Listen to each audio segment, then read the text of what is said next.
Tonight, carbon tax hike, the new cost to Canadians, the rebates, and the political divide.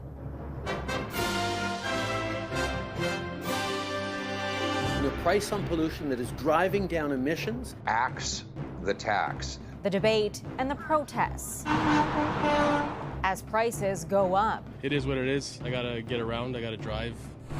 A long-awaited promise to help students going to school hungry. There's hundreds of schools that have submitted requests. Plus, hidden tracking devices, a warning in the U.S. to drivers passing through Quebec. Also, frightening video of a shooting in Vancouver in broad daylight. And counting down to the eclipse.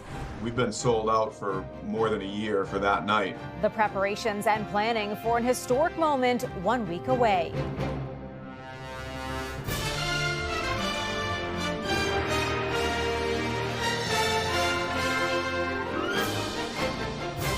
CTV National News with Omar Sachedina.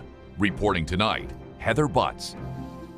Good evening. There is an added cost for most Canadians today with a rise in the federal carbon tax. There's also an increase in rebates. Geared towards the environment, the issue is fueling political debates centered on affordability. The change will cost drivers an extra 3 cents per litre at the pump. The amount people get back every 3 months also increases depending on where you live. A family of 4 in Alberta will get $1,800 back per year. A family in New Brunswick, $760. The government says 8 out of 10 Canadians will receive more in rebates than they pay under the carbon tax. But some feel it doesn't add up. Here's CTV's Annie Bergeron-Oliver. Fueled by another carbon tax hike, frustrated protesters took to the streets in Ottawa and to the Trans-Canada Highway near the New Brunswick-Nova Scotia border to make their message heard. The fact that the carbon tax exists is atrocious. Like, a person can't get ahead in life. There's no possibility of saving money. I can't pay my bills and taxes and buy food because it's too much. Ottawa's carbon pricing program involves yearly increases like the one today that the government says are needed to drive down emissions and hit net zero goals by 2050. The carbon tax is now $80 per ton of carbon emissions, up from $65.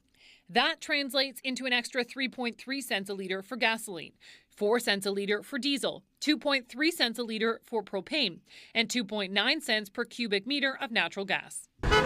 With that comes an increase to the Canada carbon rebate, with payments now as high as $1,800 for a family of 4. So it is effective. It does drive down emissions. All the studies that have been done internationally and domestically show that it will work, and it works better as the price goes up. At least 7 premiers disagree and say now is not the time to increase costs for Canadians. One of those leaders, Newfoundland Premier Andrew Furey, wrote to the Prime Minister today asking for a meeting to discuss alternatives to the carbon tax. So all those premiers that are busy complaining about the price on pollution, but not putting forward a concrete alternative that they think would be better for their communities, are just playing politics.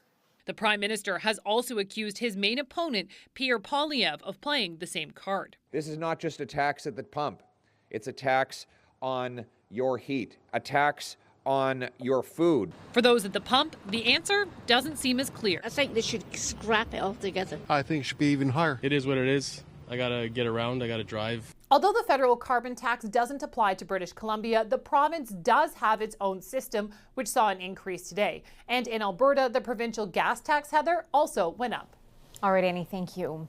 It doesn't matter where you live, the price to put food on the table is a concern for many Canadians. Today, the Liberal government served up a plan for a $1 billion national food program for kids in schools. A long-standing promise, it's being pitched as part of the upcoming budget. CTV's Colton Prale reports. For some students, free meals at school may be the only one they eat all day. It's a problem that's getting worse. There's hundreds of schools that have submitted requests that we can't meet as we speak. Data from Statistics Canada shows that nearly 1.8 million children live in food-insecure households, but only about a third of those children actually participate in school breakfast programs, according to a 2019 study. That's why the federal government is stepping in. delivering on a years-long promise for a national school food program. We've recognized that every province and territory has its ways of delivering food programs to kids, but we also know the need is far greater than anyone is able to meet right now. The Liberals say April's budget will include $1 billion over 5 years to provide access to school food programs to an additional 400,000 students starting next September. One of the few confirmed details of the program will also require significant cooperation with the provinces, where school food programs differ immensely. Let's stop with the piecemeal approach and have real federal partnership so that every kid can get a meal. There's lingering political pushback. Conservatives twice voted against legislation to create a framework for the program. And today, Pierre Poilievre wouldn't say if he supported the idea. I find it ironic that he's promising a federal food bureaucracy in Ottawa the same day as he raises taxes on food. While Ottawa may be trying to change the channel on what could be a damaging day politically, advocates say this is a crucial step forward for Canadian children, one long overdue. Heather. Colton, thank you. Terrifying moments in Vancouver when gunmen opened fire in broad daylight, sending innocent bystanders scrambling. As CTV's Penny Daflos reports, the shooting raises questions about the patchwork of police forces in BC's Lower Mainland. It was dinner time of a busy long weekend when two gunmen ran towards their target, opening fire on downtown Vancouver's busiest street, sending innocent bystanders running for their lives. There were so many people out. It's a miracle that nobody was injured. It's a miracle that nobody was killed. The target is allegedly linked to gang activity, and police aren't saying if he shot back, but they already believe it's very likely that there is going to be some kind of a retaliatory incident coming in the near future. Vancouver police emphasized gang-related shootings have been shifting to the region's suburbs and that they work closely with other police agencies to solve crimes across municipal boundaries. We're going to see more of this before our policymakers, our politicians act on this. This former police chief and one-time Solicitor General believes the fractured policing in the Lower Mainland with 28 different agencies is impacting investigations. Not only is the structure affecting the accountability, it's certainly obstructing the efficiency and the effectiveness of whatever strategy is utilized. Vancouver is the only major city in Canada without a regional police force, and the provincial government has often repeated it will be a phased approach without fully committing to the idea, despite an all-party report recommending unified police services. The Solicitor General's office says later this year they'll be exploring the opportunities for and implications of regionalization of police services. We know that the gang conflict is province-wide.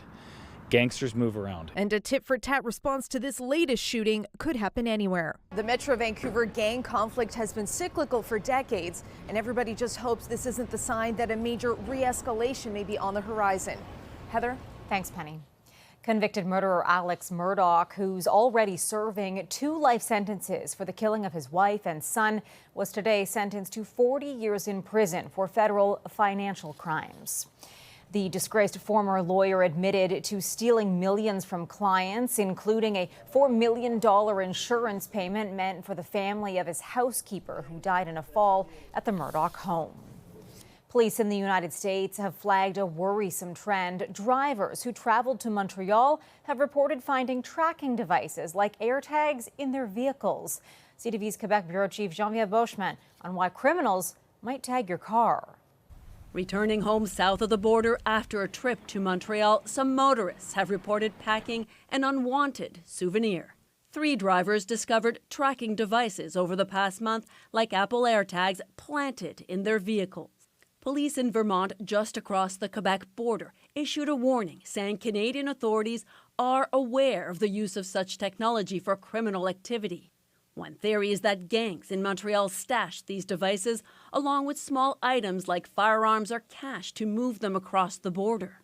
You would have individuals on both sides of the border, and the driver of that vehicle would be unaware that any contraband had been stashed in their vehicle or on their vehicle, and it could be an easy way to move small items from one side and then have it be picked up. Another possibility is that this is connected to vehicle theft, that cars are tagged to be stolen at a later time when they're in a more convenient spot. Car theft rings in many parts of the country have been caught using this technique in recent months. See down here, kind of push that back behind this wheel well housing. Police say the quarter-sized devices can easily be hidden. You could probably pop one of these, move your mirror, pop it behind there.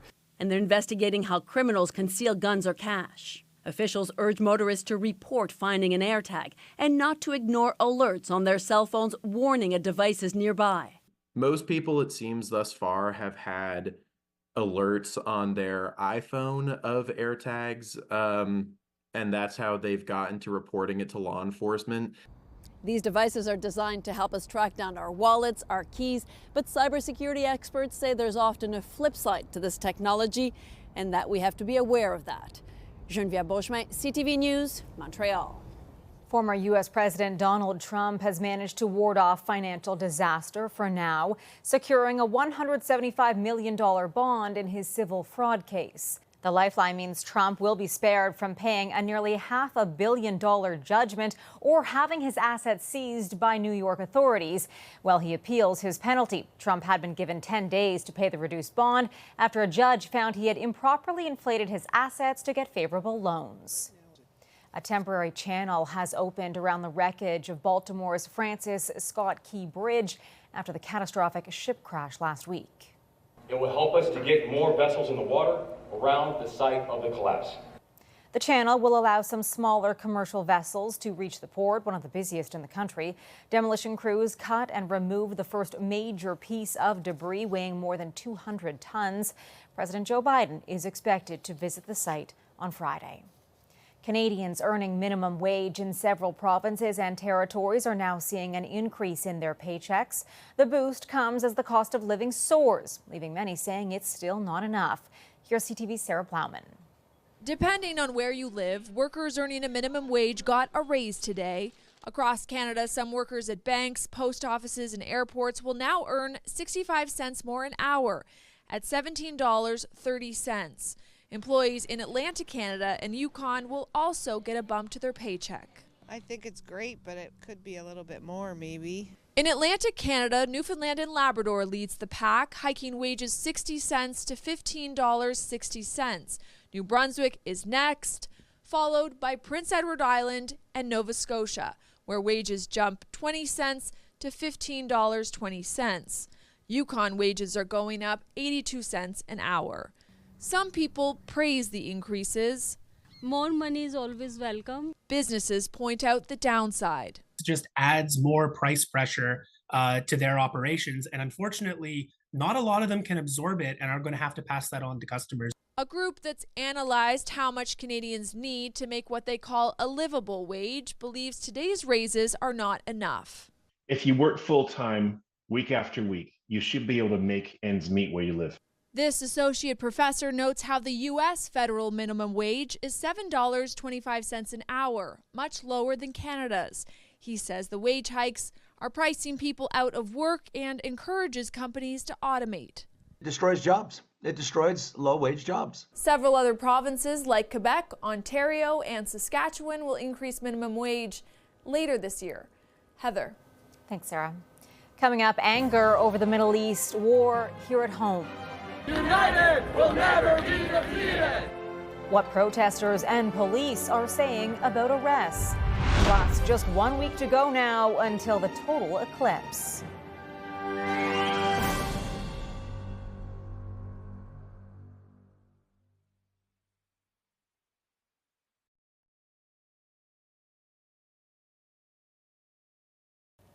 Israeli forces have withdrawn from Gaza's largest hospital after a 2-week raid that left the compound in ruins.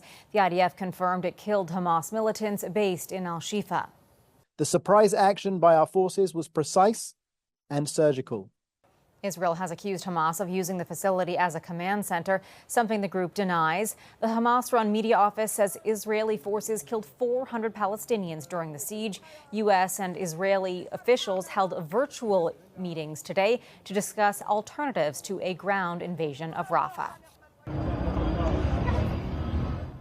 Still in the Middle East, Iran is accusing Israel of an airstrike on the Iranian consulate in Syria that killed 2 generals and 5 officers from its Revolutionary Guard. Iran, a primary backer of both Hezbollah and Hamas, is vowing to respond to the attack. Israel says it will not be commenting on the allegations. Conflicts in the Middle East have raised tensions at demonstrations here in Canada. Confrontations over the weekend has some pro-Palestinian protesters accusing Toronto police of using excessive force. Those allegations are being rejected by police. CTV's Mike Walker explains.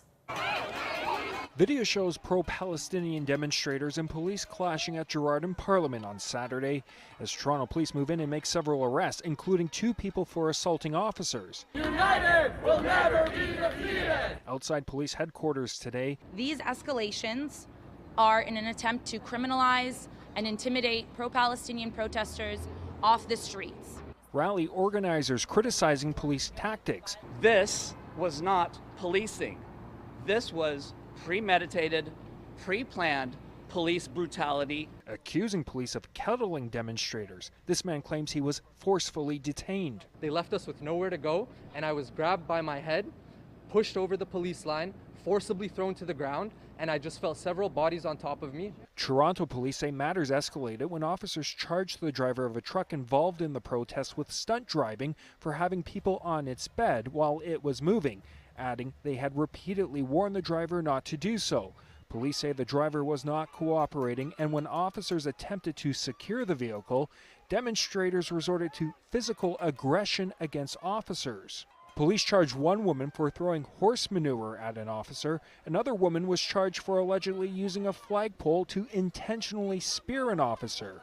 Police say their presence at this protest mirrored past demonstrations, with officers and the mounted unit assisting with crowd control, stating the fundamental difference lies in demonstrators' refusal to adhere to police directives despite clear forewarning. The president of the Toronto Police Association defending the actions of his members. The officers are being very, very patient, but the reality is these protests are getting more violent. The people are becoming more aggressive with the police officers and confrontational. Rally organizers calling for police to be defunded and vowing to continue to mobilize. Mike Walker, CTV News, Toronto. Still ahead, a close call on the ice. Come out for a normal skate, no issues whatsoever. Skating around the net, and that's the last thing I remember. Down I went. The quick thinking team and the play that saved a man's life.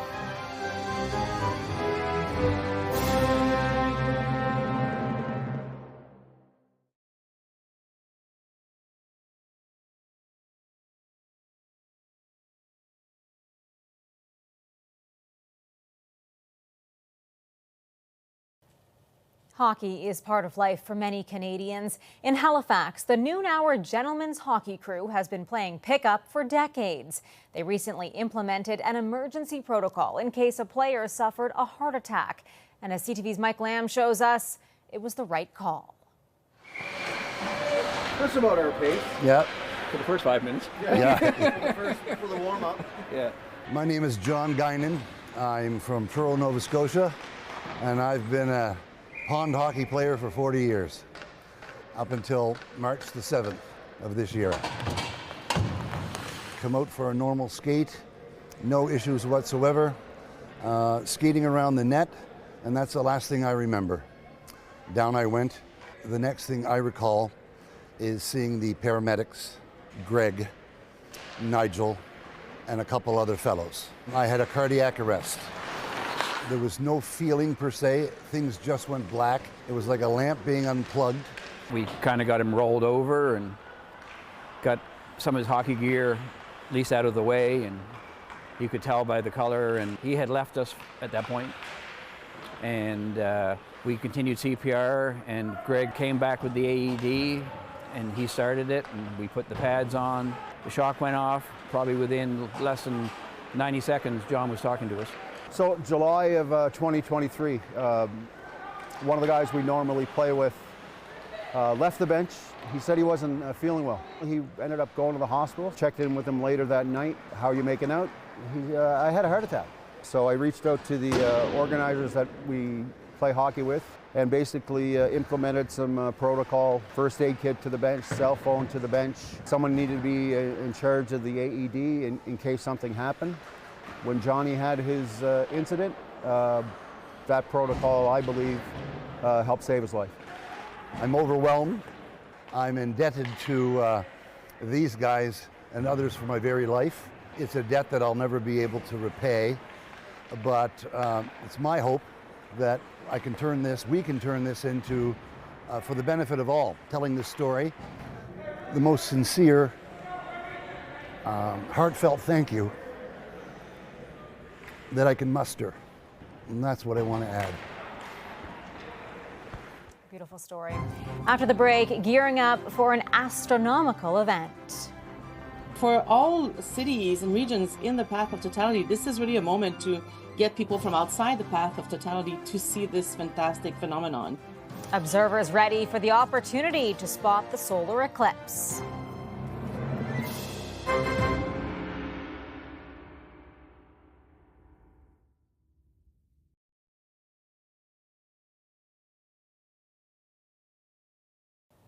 The countdown is on for millions across Canada who will gather to watch the moon pass between the sun and Earth. For some businesses, it's shaping up to be their busiest day of the year, with crowd numbers expected to eclipse those of other major events. Here's CTV's Heather Wright. Call it a solar eclipse spending boom, with millions of people across North America expected to flock to cities and towns next week to watch this rare phenomenon.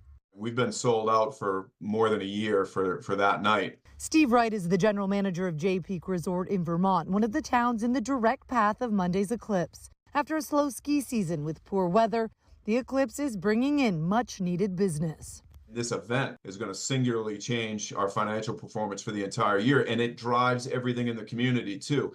For many, this is really a once-in-a-lifetime event. The next solar eclipse over Canada won't be until 2044 over western parts of the country. The next one in eastern Canada won't be until 2079. Indiana is preparing for around 500,000 visitors, roughly 7 times the attendance of the 2012 Super Bowl in Indianapolis. While Niagara Falls, Ontario has declared a state of emergency, with more than 1 million people expected to visit this coming Monday. For all cities and regions in the path of totality, this is really a moment to get people from outside the path of totality to see this fantastic phenomenon. Many Canadian school boards have decided to close that day with concerns about students looking up at the sun without glasses. The sun during an eclipse is not any stronger than a regular day, but eye damage can happen because a person's natural response to squint when looking at sunlight does not get triggered. That's a common misconception that the sun is brighter or more dangerous during an eclipse. It's not. It's just that we want to look at it on that day. So again, you can be outside without any problem, just need to put your glasses on anytime you want to look up. In some places, the total eclipse will last a little more than 4 minutes. Millions of strangers looking up, experiencing history together. Heather Wright, CTV News, Toronto. The excitement is building. That's our show for this evening. For Omar and all of us at CTV National News, thank you for watching. Good night, and I'll see you again tomorrow.